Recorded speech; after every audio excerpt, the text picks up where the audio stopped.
Gaano po kabilis makita ang effect? Paano po ang tamang pag-take? Or ilang capsule po ba ang pwede kong i-take sa isang araw? Actually, this is a frequently asked question when it comes to taking glutathione, especially our lax white enhanced type glutathione. Wow. So right now, we have here a glass of water and we do have a betadine testing to see kung gaano ba ka-effective ang lax white and ano ba yung ginagawa ng lax white enhanced type glutathione sa katawan natin. So now we have a glass of water that represent our body, clear and healthy. But as we age, dahil sa mga toxins or pollution, ganito yung nangyayari sa kanya.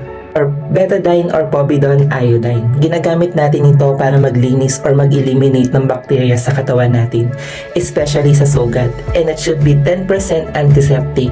Now, this betadine represent as toxins or yung mga dumi na naipapasok sa loob ng katawan natin dahil sa unhealthy foods, matataba, maalat, mamantika, smoking, alcohol, canned goods, noodles, that lots of preservatives. Kasama na rin dito ang puyat at pagod natin sa trabaho, stress or pollution na di natin maiwasan sa araw-araw.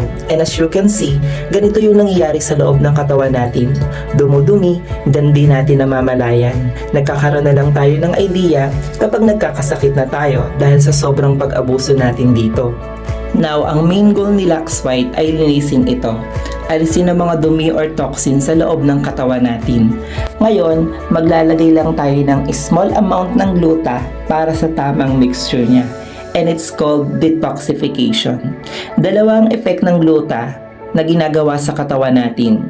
Detoxification and whitening effect. Ang unang ipapakita ko ngayon sa inyo ay ang tinatawag natin detoxification. Para sa mga nagtatanong, gaano po ba kabilis makita ang effect sa akin? Ilan po bang capsules ang kailangan kong i-take sa isang araw? Kung mapapansin nyo, kahit na konting amount pa lang ng lax white ang nilagay natin, nag-start ng maging clear or transparent ang itaas na bahagi ng tubig. Ngayon, susubukan naman nating haluin ito pa ilalim.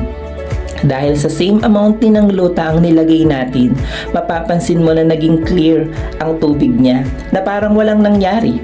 Ganon yung ginagawa ng lax white sa loob ng katawan natin, ang linisin ito. Now, ilagay naman natin ang natirang capsule kanina para makita natin kung ano ang whitening effect. And as you notice, dito nag-start ang whitening effect niya dahil hindi na pantay ang mixture ng gluta at ng toxin sa katawan natin. O ganun pala siya, kung gusto pala nating malinis lang ang katawan natin, we should take same amount or dosage ng lax white.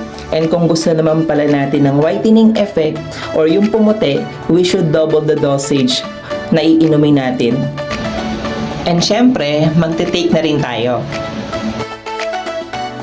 Bata pa lang ako, gusto ko ng pumuti at kuminis.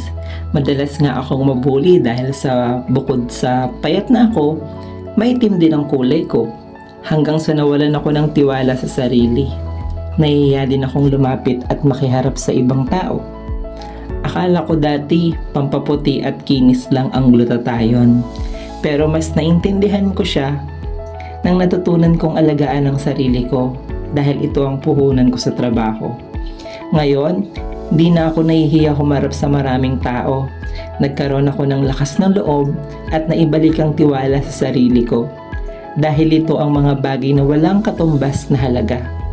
Investing in ourselves is the most important investment we ever make in our life.